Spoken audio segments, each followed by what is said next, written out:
Tänasel ülemaailmsel tööohutuse ja töötervishoiu päeval avalikustas Tööinspektsioon mullused andmed, mille kohaselt on töösurmade kasv olnud lausa 25% ja mullu kaotati tööõnnetustele lausa 1 miljon töötundi. Kui me vaatame eelmist aastat, siis mingis mõttes see teeb meile muret, sest meil ikkagi on jätkuvalt koha peal ikkagi tööõnnetused, meil on päris palju rikkumisi, mida me ikkagi jätkuvalt tuvastame ja võib-olla eelmine aasta, mille poolest on meil eriline, et meil on lausa 14 töösurma kogu väikse Eesti peale. Kui meil on varasemalt olnud see number ikkagi alla 10, siis lausa 14 inimest, kes ei jõudnud õhtul koju, on meie jaoks ikkagi muret tekitav.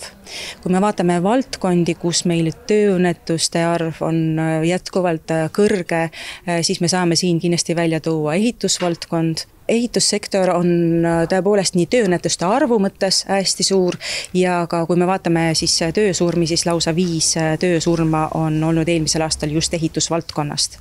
Ja kui me vaatame tähelepanelikumalt tööõnnetuse põhjuseid, siis siin on kindlasti päris palju seotust nii erinevate siis tellingute, seadmete siis üle kontrolli kaotamisega, on palju komistamisi, kukkumisi, libastumisi, nii et ehitussektor on jätkuvalt meie üks prioriteetsemaid valdkondi, kuhu me soovime ka tulevikus oma tähelepanu pöörata. Kui sagedasemad tööõnnetused on seotud kukkumise ja libastumisega, siis väga suur osa õnnetustest juhtub, kui töötaja kaotab tööriista üle kontrolli. Mida ma võib-olla toon välja, on tööõnnetuse põhjusena näiteks seadme üle kontrolli kaotamine, et see on ka päris suur osakaal, kus inimesed ennast vigastavad, seal hulgas ka vigastavad oma sõrmi, vigastavad ennast ka raskelt.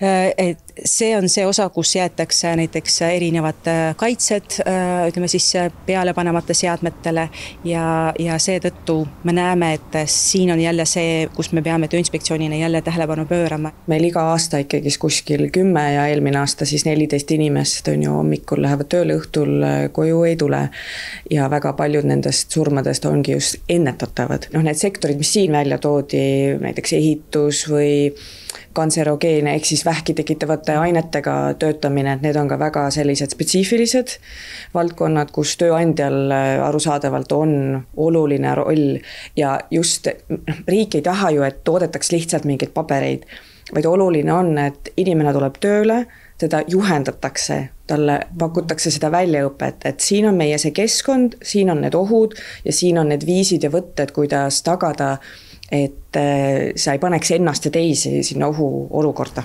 Möödunud aastal olime tunnistajaks 5 juhtumile, kus töötaja suri äkilise terviserikke tagajärjel. Need juhtumid ei kvalifitseeru töösurmadeks, kuigi mõnel juhul oleks võimalik neid ära hoida töötajate õigeaegse tervisekontrolli suunamisega. Ma ei ütleks, et väga näeme just nende ettevõtete puhul, kes korrektselt saadavad inimesi tervisekontrolli, et sealt midagi väga tuleb. Kindlasti on ju seal ka vanusefaktor, erinevad asjad, et väga seinast seina, et ei saa nagu tuua välja. Pigem kutsehaigustena vanasti, kui olid lüpsjad ja sellised tööd, mida tänapäeval ju mehaniseeritakse, vibratsioonitõbe ja kõik need töövõtted on tänapäeval väga ergonoomilised ja paremaks läheb, aga seest psühhosotsiaalne nagu tungib esile. Eelmise aasta jooksul diagnoositi kokku 65 tööga seotud haigestumist. Peamiseks probleemiks on korduvad liigutused.